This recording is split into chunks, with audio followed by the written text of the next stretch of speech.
Hey guys, Steven here, Fanatic Perspective. We got Lando Show back in the house, another episode, and this time we're talking Texas football. But with the NFL flavor, what's good, Landon? What's going on, my man? How we doing today?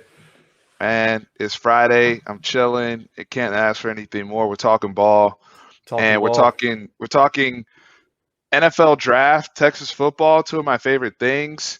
We started with as Cowboys fans, we started our NFL draft series. We will have part two coming out here soon where we're Yep. talking about some different things beyond just the 10th pick that we have. Yep. But I want to jump right into it. And by the way, before I jump into it, Well, man, before you jump into that, let me just go ahead. I know you're a humble man, Steven, so respect to you in all regards there. But congrats again, man, publicly here for the first time, joining up with my guy Brad Kellner over there. So you guys are probably actually a lot of you may be watching it live right now, right? Just premiered at 7 o'clock. So just wanted to put that out there, man. Big time props to you, and it's obviously well deserved for a bunch of different reasons. So, congrats, man. man, thank you. And just to add on, your check's in the mail, Landon, for saying that. And just to add on, Can't make wait, sure you dude. guys hit the subscribe button Yes, and show us sir. some love. We're pushing for 10K. It means a lot to us just to get in the five-figure club and so much growth on this platform. So many wonderful content creators Yep. that just like yourself. So make sure you guys go and subscribe to the Lando Show on Twitter, on Much appreciated. on YouTube, the whole bit, right? Twitter, Yep. YouTube, every interface, covering everything. Dallas Fort Worth, Texas ball, Yep. you know, pro baseball players, got the whole bit. But I actually wanted to. This is something me and you were chatting with on the phone, just casually. We were just talking, Yeah. and the topic came up, and I was like, man, I know Tom Herman getting fired. There was a lot of conversation about the lack of first round picks at Texas, and we've been, Yep. people have been talking about that. And I know when you bring in Steve Sarkisian, you bring in a new head, coaching staff, that focus isn't necessarily there in regards to them because Steve Sarkisian is still getting the people that he just coached, whether it's Najee Harris, Mac Jones, Devontae Smith, all those guys drafted. Yeah. But where is the buzz for our Texas guys? Like, I feel like at one point we were excited about Sam Cosmi going in the first round, and then Joseph Yeah. Osai. Like, Landon, where's the buzz?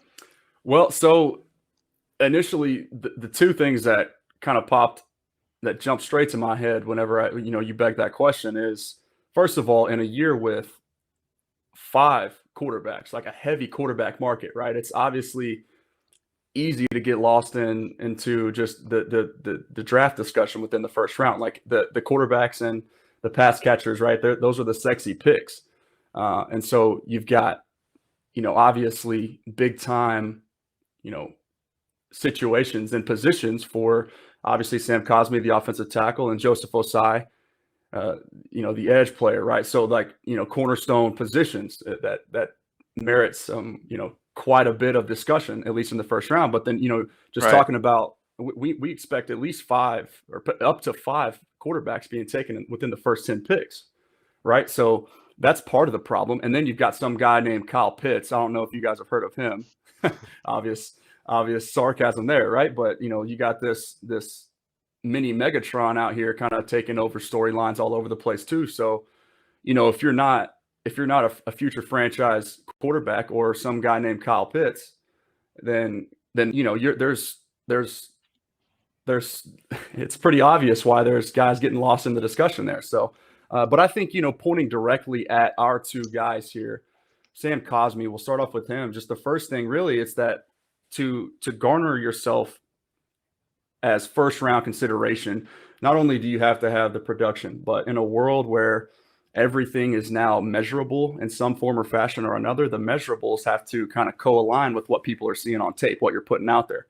And so I think the biggest knock is for Sam Cosmi is the arm length. He's got 33-inch arms. And if you look at the landscape of the offensive tackle position within the NFL, the the average offensive tackle's arms are over an inch longer than his. So there's going to be, whether it's merited or whether it deserves criticism or Minuscule. not. Yeah. Yeah. Yeah. So, you've got the NFL draft it's tons of overanalyzation, right? You've got 364 days out of the year, really, outside of the year before. I mean, guys start working on the next upcoming draft, so they're going to find any reason they can to not only necessarily critique your game, but to figure out ways to separate you from the next tier or whatever group of players that you're kind of around. And so if you've got some sort of flaw like that, then that's going to be something that they're ultimately going to point to. And in this instance, for Sam Cosmi, it's the arm length.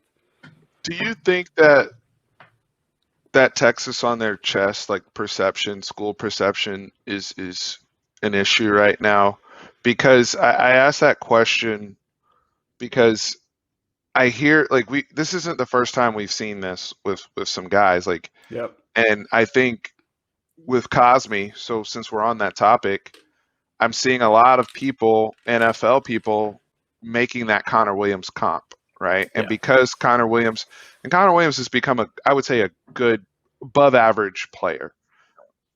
I think that's fair, especially this past season. This past season, he actually was good. Serviceable NFL talent. Yep. Guard, right? And he's a guard, and people thought he was going to be a top 10 tackle at one point, and he slipped into the second round. Best quality was his athleticism. So to kind of that's generally speaking the top trait for offensive tackles, right? You look at tackles are kind of your longer, more athletic guys. The guards are kind of your beefier, strong dudes, and then the centers are your brains. But yeah, it's kind of interesting to see that transition. But so I worry but when I talk about perception, it's like people just go straight to the Connor Williams comp, right? Or the fact that Texas hasn't produced a first round NFL lineman in, since Mike Williams. And it's been just one miss after, guys that are barely getting in the league, barely getting any playing time at that position. Yep. Because I do look at, Sam Cosmi on the bench putting up 30 something reps, running a 4.8. We need to talk about that too, by the way. That's nothing to sneeze at by any means. No. And I pulled some numbers yesterday, so I'm glad you brought that up. If you just go back and look at just the most recent notable tackle names just from last year's class, right? The top 4 that went, I believe, in the top 15 picks. You could correct me if I'm wrong there, but we had Mekhi Becton, Jedrick Wills, Andrew Thomas, and Tristan Wirfs. None of those guys logged over 24 reps, and our guy Sam Cosmi logged 36. So we need to talk about some of that strength there. So whatever you want to criticize him for or knock him for regarding his arm length, he kind of maybe makes up for that a little bit with some of that strength there. And not to mention, former wrestler, right? Wrestling background. So if he gets his hands on you, he's pretty comfortable in that situation. So maybe we see teams favor that. We're talking about measurables. That's something that also has to be taken into consideration. I feel like this is where people are going to come in the comments and say, well, Steve, Orlando Brown only did 13 reps on the bench, and look at him now, right? The guys with the long arms are going to be at a disadvantage on the bench press. Does that mean that they don't have functional strength when they're in there in the trenches? And I do think that's a fair thing to ask. And again, that's where you go to the tape, though. Right. So that's where we would just respond with, we're trying to figure out why the buzz is gone, not necessarily trying to, basically favor one guy over another, right? We're comparing guys, just trying to get a feel for maybe where they may fall. But that's the most important part. When talking about first round prospects and talents and just first round selections in general, the tape has to match the measurables. And if there's some sort of discrepancy there between the two, people are going to dig deep and figure out why. Right. So I just want to show this real quick, because if you look at Penei Sewell, Slater, I'm not arguing him being the top tackle by any means, right? Sewell, Slater, those two are, and I think you see that in Zerline's grades, that they got a little bit of a distance between Darrisaw. Yeah. But when you start talking about Tevin Jenkins is nasty, and I do see the upside there. Elijah Vera Tucker too. like Sam Cosmi to dip down this direction to where there's 1, 2, 3, 4, 5, 6, 7 tackles ahead of him. I didn't necessarily see that when the season ended. Yeah, yeah, I didn't either. And so that, like I said, whenever the early on in the offseason and the draft preparation process, we kind of saw him and Osai both garner lots of first round praise within just the scouting and even the NFL, just the media, the community there. But I think, for Cosmi, it's some of the criticism that he draws, and just doing a little bit of digging on the film study last night. He's got the 6'6" frame, right? Maybe a little bit slight in terms of weight from as an offensive tackle at about 313 pounds, I think is what he weighed in at on his pro day. But he just has a tendency to be a little bit aggressive with his balance, almost like reaching too far to try, like we talked about, him being comfortable getting his hands on people. That seems to be his biggest knock, is not necessarily in run blocking, as he's an athletic freak, put on a show during his pro day, testing in the 98th percentile and multiple different metrics, right? Even in conjunction with his Pro Football Focus grade. Exactly. They are big fans of him over there. Yeah. So if again, good point bringing up the PFF, right? I think PFF has him as the 8th best tackle in this class, and Pro Football Network also has him as the 6th best tackle. So it kind of depends on your flavor, right? Depends on your grade. So they have him right there where we just looked then. Right. And then if you just say, for instance, you take PFN's grade and you want to favor that one over PFF, which, we can talk about that too. But last year's class had 6 tackles in the 2020 draft class be taken in the first round. So, there you would think that I went back and found 16 teams that have at least one of the top 2 needs as an offensive lineman being one of the top 2 needs. 16 teams have that. So that's half the first round. So you'd think if there's a chance that 6 offensive tackles go again in the first round, then he would have a decent shot to be one of them. You hope, and I've seen some where he sneaks in there at the end. Most of the mocks right now that I look at with Samuel Cosmi have him late second round. Yep. Really around where kind of where Connor Williams went. I don't see any that have pushed him into the third. I did see a couple mocks as of recent within the last 2 weeks that had him like Kansas City Chiefs, which I'm all for my players going to great situations. Absolutely. I mean, you look at the Super Bowl there and the amount of tackles that are in this draft, it makes sense. Yep. So while I'm frustrated because from a school pride perspective, and what they did, and I feel like I also want to talk about the buzz just amongst the fan base, right? Because I feel like from a fan base perspective, so many of these guys opted out, and I feel like some people are just like, you left, like that type of deal, and and there's other guys we're gonna get to because Joseph Osai, who I don't think people have that energy about, right? Who is right now, he's the only person that made Joel Klatt's top 50 board for the NFL draft. But still, if I go and pull him, mostly getting second round grades. I've seen some people mocking him to the Seattle Seahawks, Atlanta Falcons, whatever, like just all over the place within that second round frame. And I remember when the season ended, I felt like he was in that top 20 area and he was one of the top edges. What happened? Regularly. So again, here, that's just one of those things. It's like we can't, we're not inside these war rooms. We're not NFL scouts, obviously. We don't know what's going on behind these closed doors and what's being said about guys. They have information that isn't even disclosed yet. Like, they're going back years, in these guys' careers and figuring out stuff, wondering why. Again, it's a process of almost elimination, but when you're evaluating guys in a vacuum and you can't separate them based on what you see on film, what you see from their pro days, or, in recent years, obviously outside of this one, when there's combines, you have a lot, there's a lot to judge these players off of. And so, but when you have guys that are so equal, in the same tier relatively, then you've got to find ways to sort of just critique them. And so I guess, and, again, in this instance for Joseph Osai, it's the lack of sack production. He doesn't have a year in college in which he sacked an opposing quarterback more than 5 times. He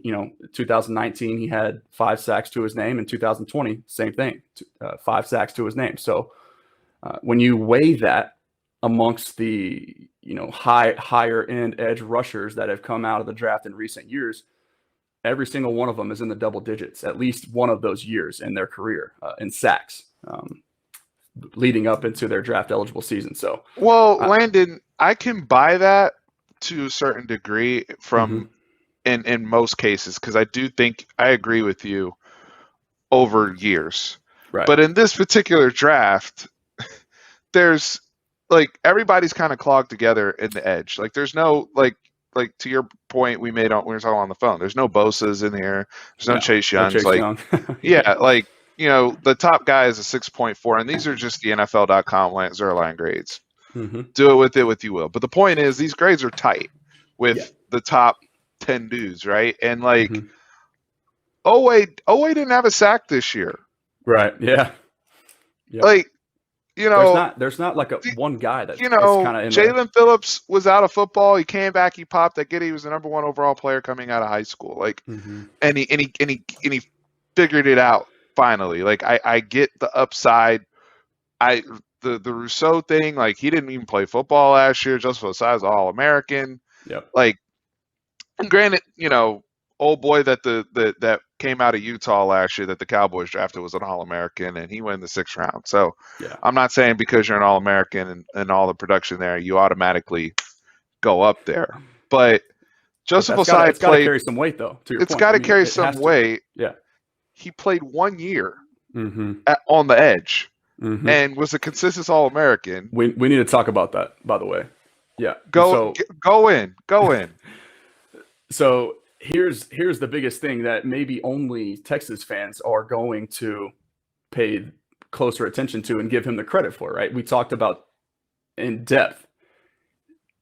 Joseph Osai played for 3 different defensive coordinators in 3 years. Todd Orlando, Chris Ash, and 2 different defensive coordinators in 3 years. Yeah, right? Todd Orlando and Chris Ash. Yeah, so you get that. There's something to be said there, but then back to 2018. Todd Orlando had him dropping back into coverage a lot. And like you referenced, he was lined up off the ball, a lot of times even at middle linebacker. So it's not exactly a comfortable spot for him to be in. And not, even again, so looking at the production, right, it's generally speaking, it's more difficult to sack the quarterback from the linebacker spot than it is, coming off the edge. So you could talk about that too. Yeah, but then they talk about the Patriot way and all this type of stuff, and they like versatility and the Kyle Van Noys of the world that can do all these different things. And I look at his practice habits, I look at his personality, I wonder why not. What's missing there? People are talking about, okay, he's raw as a pass rusher, he doesn't have the technical refinement. I will give you that. Yeah.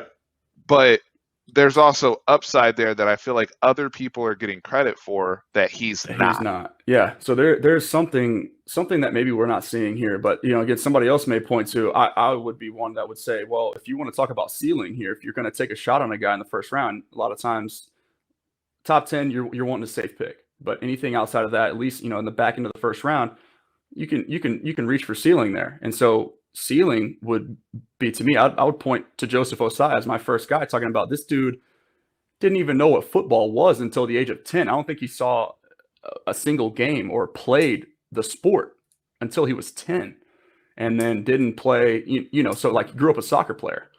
So you can talk about the untapped ceiling there, and, maybe just a little bit of technical refinement with his hands and just figuring out, because, he's obviously good with his feet playing soccer his whole life. Teach him how to use his hands, and the sky's the limit. And then obviously just the athlete, we know what kind of athlete he is. I think, I forget where I saw it, but I saw it on Twitter right as it happened. There's 2 players in NFL combine history that have weighed over 255 pounds and jumped 41.5 inches. And that's Bud Dupree and our very own Joseph Osai. So, obviously the vertical is it's a measurement for a reason. It's because it's a pretty good indicator of what type of explosive athlete a player can be. And so I think there's got to be something to that. I don't think we've heard the last from Chris Ash Chris, in the Jacksonville Jaguars. I you mean, may be right there. Yeah, I think he knows what's up, that's interesting. and um, that could be something to keep an eye on as a Mm-hmm. Texas fan. Mm-hmm. Not saying automatically. I mean, they've got to figure out what they're going to do. Not that they necessarily need that type of player. I mean, you have a Chase on, you have a Josh Allen that they draft, back to back drafts Yeah. essentially. Mm-hmm. Um, but But yeah, it's the a premium things, position, so you never know. it's a premium position. The way the guy works, practices, and the measurables, it's just puzzling how people can. Mm-hmm. I get some of the guys that have the sexy 40 times, Yeah. but the production married with the high ceiling, that's where I'm it'd be I'm with different you. if Joseph Osai had 2 or 3 sacks last year and was a second team all Big 12. Yeah. Yeah. Exactly. And then, now the guy that seems to be kind of all over is Kaden Stearns. We've seen him in the top 5 safeties. We've seen him dropping to the 5th, 6th round. Mm-hmm. And that's a guy was probably the most polarizing player out of probably this whole crew, either him or Brennan Eagles Yeah. that left. And just what's your read on where you think Caden falls in this draft and what a good situation might be for him? So I pay close attention to guys like Jeff Kavanaugh, who's got a pretty good feel for more of your skill position type players, and like you said it, but Kaden Stearns, right? The obvious freshman All-American production, and then didn't really seem to be able to back that up the years following. But so a lot of the skeptics, or I guess the critics on his game, say that he's got great hips. He can in man coverage at the safety position can run with guys. Obviously went a long way towards verifying that athleticism at his pro day with a 4.4 40 and a 41-inch vertical. So the athleticism is there, but just it's like the ball production that you question with only 1 interception in his final 2 years at Texas. So is it familiarizing himself with the new system under Chris Ash? Is it maybe a little bit of hesitance, not trusting his eyes all the way, or is that sort of a schematical thing as kind of a bend but don't break approach, keep everything in front, and maybe that's just his own personal play style, as maybe I don't want to necessarily take a chance and go for the interception or the big hit here. Maybe I just want to kind of sag back, play it safe, and make the sure tackle and then live to fight another day. I'm not, it could be very well either of those two things, but Gotcha. That's just something that these scouts are going to kind of have to dig a little deeper and figure out the mentality and kind of the thought process behind his play style. I worry.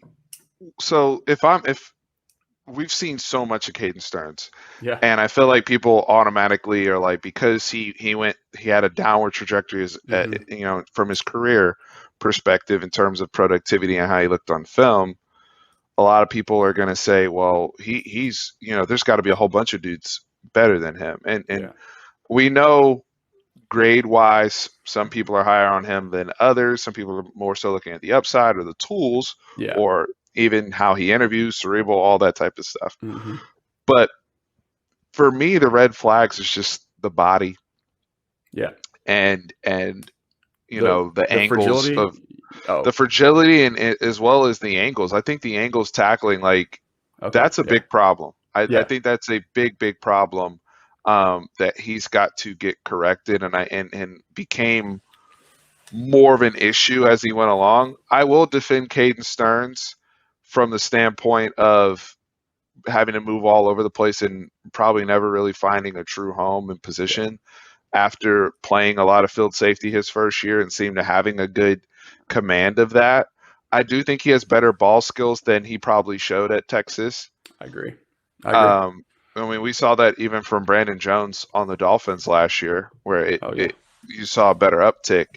But with his body and just some of the angles he takes in some of the positions he puts himself in, where he missed some, he gave up touchdowns from tackles he missed. I think that's a big concern if I'm looking at this. But there's safeties in this draft that have all sorts of red flags. Oh yeah. I mean, You know, again, so it's a decent year to be one of the, I guess, kind of your mid-level prospects at the safety position. There's not really that headline guy. And then, you know, I've actually seen your favorite, your pet cat, right? Ardarius Washington. You're not alone in saying that he may be the best safety in this class there too. So it's like, you know, there's a lot of difference of opinion regarding, you know, what's most important there. We talked about, you know, Ardarius's case, right? He's maybe size is his biggest knock. So everybody's got their own flaw, their own red flag. It's just a matter of how you best fit, and, you know, just depending on where teams are at, where you're at on the board when you're up, and just the need there at that position. So it's definitely interesting to see all these defensive back classes, particularly at the safety position, plays out. it's interesting too because the some of the red flags are measurable issues. Like Ardarius Washington's tiny, you 5'8". know, and he didn't run. He's not a 4.4 guy. Mm-hmm. And you know, you got people like Richard LeCount, who's super experienced, but then the brother comes out and is slower than Maurice Claret and running a, you know, I mean, Sam Cosmi ran a better 40 than LeCount. So it's like my boy Sam Cosmi was flying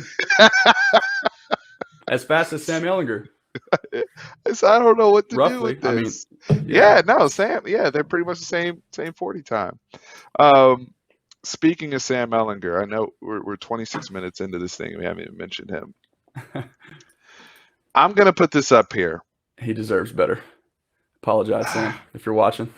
And this is not a disrespectful question, but I think it's a fair question to ask based upon what we're seeing. Will Sam Ehlinger get drafted?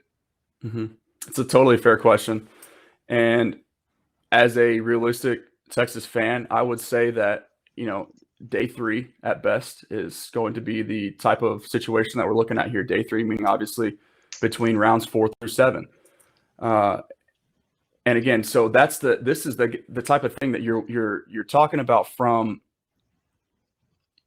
just how well you process information at the position that requires that the most. I think Sam is going to benefit well in that regard, right? The leadership, the charisma, and just being battle tested, right? Became the man of the house when he was 14 years old, when his father passed away. And so there's nothing that phases this kid, and you can see that when you watch him play, just like the patience in the pocket, the fearlessness, and then just the willingness to, you know, basically put his head down and saying, I don't care what it takes. I'm going to run through 3 people and get to the end zone here. We saw that against Georgia in the Sugar Bowl 2 years ago. You see it every Saturday. So that type of fearlessness, but along with the charisma, the leadership, which is ultimately why he ended up taking the job in the first place, right? From Shane Buechele. You know, that's the type of thing that some NFL team is going to be willing to bet on. And so, you know, whether or not he goes on, you know, late day 3 and, you know, between the 5th and 7th rounds, I'm honestly not sure. I think, you know, he's going to get a shot. He's going to stick on some NFL roster, but honestly, you know, going in the 6th and 7th round, it's not necessarily seen as, you know, it's more of a preferential undrafted free agency or undrafted free agent selection, right? We discussed that as well off air, but it's almost better, like, for a guy like Sam who knows the type of work ethic that he has, who is willing to kind of do whatever it takes, right? Having a starting job day 1 isn't going to be something that, you know, makes him waver. And, you know, I believe that he could go out on an NFL field right now. You could put him on an NFL field and he's, you know, he won't flinch. He's gonna compete and give you a shot, right? But ultimately, I think if Sam is an undrafted guy, that may benefit him, just because he gets to sort of hand select where he's at, and you know, also have a chance for a team to kind of outbid for him, you know. So the payday might be better for him. But we know these coaches are going to like him, and he'll no question. he'll be well liked also in the quarterback room. He'll be an asset in the quarterback room. That's been kind of my sales pitch on Sam's Yeah. behalf. Yeah. But I will say, from as much as I love Sam on and off the field for what he's done Mm-hmm. and what he's been asked to do, and unfortunately, he was not. I don't think he was ever developed or showcased the way he probably should have, even more so should have been. No Um, question. he probably should have been doing some things more similar to what he was even being asked to do in high school, to be honest with you. Yeah. But I say all that to say his height, this whole time they have him listed at 6'3", him coming in at 6'1", that doesn't help. Mm-hmm. He shed some weight. I think he was around 220, which was Yep. fine, 222 but officially. he's not, you can't even put him in the like Taysom Hill, like, and I hate even having this conversation because he's not fast enough Yeah. and he doesn't have the lateral quickness. And these are things that it just is what it is in terms of his physical limitations. Mm-hmm. Because I will say that, like, watching, I went and watched every single throw from his pro day. Yep. It wasn't it wasn't good. No, It wasn't good. he's not going to wow you with arm talent. That's for sure. No, and I know he's refining some things. He's trying to shorten up the release Yeah. and working on a few of those things, but just the ball coming out of his hands it didn't seem comfortable. He actually looked more comfortable throwing at the Senior Bowl to me. Yeah. Yeah. He When got he a lot of was, praise from Jim yeah, Nagy there as well. I thought he looked just way more comfortable at the Senior Bowl, and then when we're watching them, and granted, what matters is what you do on the field in pads Yeah, and how absolutely. you lead a football team and can you move your offense up and down the field. That's where you'll be assessed on. I think a team takes a chance on him with his Yeah. production, his leadership You at mean some point as a in draft? terms of getting as a Okay. drafted player. I know the Mhm. website I just showed, which is kind of consolidation of like random mocks all over the internet. I know that they have him listed as an undrafted free agent for his projection. I Right. do think a team takes a chance. I would take a chance on Sam, but it just I sucks that certainly would as well. Just to have him in that it's room, that quarterback room. yeah, it just sucks that it's fallen to that. So a couple more guys, or a few more guys we want to touch on. Brennan Eagles, um, him not running. I don't think he ran as well as I'd like to see at the pro day, and I didn't get Yeah. to cover that when it happened since I was out. Mm-hmm. But he needed to be a workout warrior because the tape wasn't going to 100%. be on his side, and I had to scroll 4 pages, dude, on the NFL site to get to him on the wide receiver list. Like, that's how far It's a down deep the list receiver he class was. too, for sure. But still, that's very eye popping. But the receiver class is probably why he should have. I don't know. I think if he could have done it again, he either should have stuck around and hit the portal. I'm with you. I knew exactly where you were going with that, and I agree 100%. And I'm all for kids getting out and doing their thing and making my and God bless him if he's able to get picked. I thought with his tools, Yeah. and his size, and not that he's not slow. I mean, he ran in the mid 4.5s, but Plenty when he fast. came out of high school, he was one of the highest spark tested Yep. guys, and his shuttle and all that type of stuff was fine, but there's nothing. When you look at Brennan Eagles, you see a lot of inconsistency. Yep. And he opted out of the bowl game too, correct? Correct. Okay. So that's something that you would think, like, so say what you want about pro day metrics, right? We've whatever. If you're opting out to prepare for this type of situation, like, right, he did that knowing that he was going to have to stay healthy, so not risk injury going into that game against Colorado, but B, start getting ready and fine tuning his get out, right, with the 40, and then just some of the other strength stuff, right, just getting his body in absolute tip top shape for these workouts. And then he's still not really wowing you with that speed, which is another thing too that we maybe should briefly hit on here. It's like he also had somewhat of a limited route tree, right? He was more of just kind of your take the top off guy. So if you don't have to have just speed to create separation. I don't want to get that twisted here, but it's just a little bit surprising to me. And then we're also talking about a guy too who had before Troy Almiri's injury last year had his job on the line. You know, Troy, he was coming for that spot, that outside X receiver position before his injury.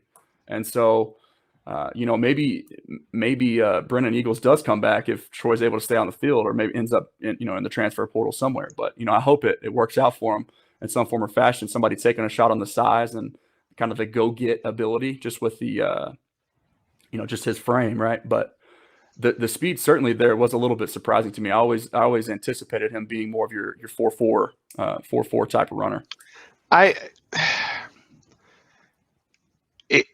He's gonna have to be a dude that goes to a practice squad and they just no question figure it out. I think that's gonna be the path for him, similar to little Jordan Humphrey, who actually did have the production, but just didn't have the measurables at all. The 4.7 40 killed him. I mean, he was going to be a day 2 guy at worst going into that combine. So the Brennan, that one's tough. It is tough. I think Taquan Graham has a chance to be drafted. I love his strength. 290 something pounds, 6'3", and was plays really good. He's heavy. Yeah. Strong. Played very well in the Senior Bowl. He flashed to me. Thought he had a good last year at Texas. Yeah. I'm rooting for him to get drafted. And then Chris Brown. Yeah, Chris Brown. I think people are really sleeping on this brother, and I think he'll make a camp, but they didn't even have him on the NFL. They have everybody on that website. You go, LeCount. Yeah. Yep. I mean, I'm faster than Richard LeCount, and I'm not fast. And they didn't even have Chris Brown on the website. I was just like, it's shocking. What kind of disrespect, man? Mm-hmm. So out of these guys, right? So you have Cosmi, Osai. We know they're going. We know Stearns is going to get drafted. How many Texas players are we're going to have more Texas guys get picked than we've had in a while. Yeah. But it's going to be a decent haul. We don't see that pathway to the first round, I don't think, for anybody, though. No, I think I would say Cosmi definitely has the best chance of any of them. Obviously, Kaden Stearns because of the needs at the end of the first round. Premier position and just the athleticism. It's something that you can definitely work with. And if his biggest knock is being a little bit off balance in pass pro, you can work with that. You can refine some of those technicalities. But I think he's an instant, day 1 starter at even the right tackle spot, just with the athleticism he possesses again, and there's just that raw strength. Go watch some of his tape.